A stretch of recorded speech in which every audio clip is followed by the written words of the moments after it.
Hi friends, இன்றைக்கி breakfast and டின்னருக்கு ஹெல்த்தியாக கேரட் கோதுமை மாவு வச்சு சூப்பரான ஒரு கேரட் பட்டன் மசாலா எப்படி செய்யலான்னு பார்க்கலாமா. இது குழந்தைங்களோட லஞ்சு கூட கொடுத்து விடலாம். இதுக்காக 3 கேரட்டை தோல் சீவி வாஷ் பண்ணி கட் பண்ணி எடுத்து உப்பு சேர்த்து கொஞ்சமாக தண்ணி சேர்த்து வேக வச்சு எடுத்துக்கிறேன்.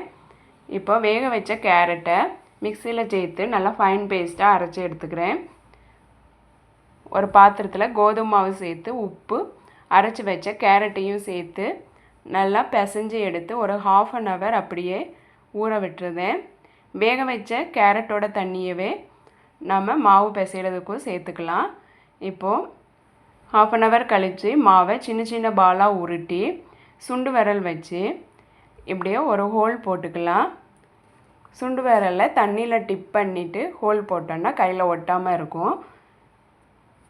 மாவை இந்த ஷேப்புக்கு ரெடி பண்ணதுக்கப்புறம் ஒரு பாத்திரத்தில் தண்ணி ஊற்றி உப்பு சேர்த்து நல்லா கொதித்ததும் உருட்டி வச்சுருக்கிற இந்த மாவையும் சேர்த்து வேக வச்சு எடுத்துக்கலாம்.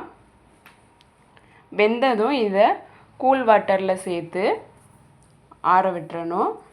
இப்போது ஒரு கடாயை அடுப்பில் வச்சு எண்ணெய் ஊற்றி கடுகு சேர்த்து பொரிஞ்சதும் இதோட கட் பண்ணி வச்சுருக்கிற ஒரு பெரிய வெங்காயம் சேர்த்து வதக்கிக்கிறேன். வெங்காயம் நல்லா வதங்கினதும் ஒரு மிக்சி ஜாரில் ஒரு சின்ன துண்டு இஞ்சி பூண்டு 2 தக்காளி சேர்த்து நல்லா ஃபைன் பேஸ்ட்டாக அரைச்சி எடுத்துக்கிறேன். அதையும் இதோட சேர்த்து வதக்கி விட்டுக்கிறேன்.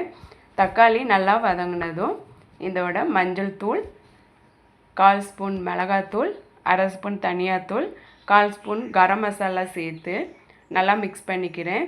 இதோட தேவையான அளவு உப்பு சேர்த்துக்கிறேன்.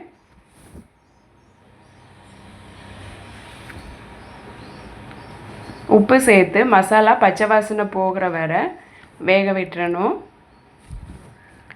மசாலா பச்சை வாசனை போனதும் இதோட வேக வச்சுருக்கிற அந்த மாவை சேர்த்து நல்லா மிக்ஸ் பண்ணி விடணும். இதெல்லாம் லோ ஃப்ளேமில் வச்சு செய்யணும்.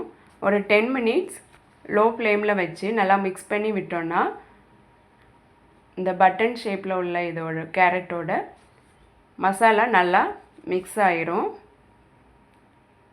அதுக்கப்புறம் கொத்தமல்லி இலை தூவி இறக்குனா சூப்பரான கேரட் பட்டன் மசாலா ரெடி.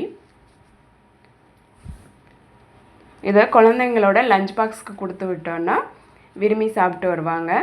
நீங்களும் செஞ்சு பாருங்கள். இந்த வீடியோ உங்களுக்கு பிடிச்சிருந்தால் லைக் பண்ணுங்கள், சப்ஸ்கிரைப் பண்ணுங்கள், கமெண்ட் பண்ணுங்கள். தேங்க்யூ.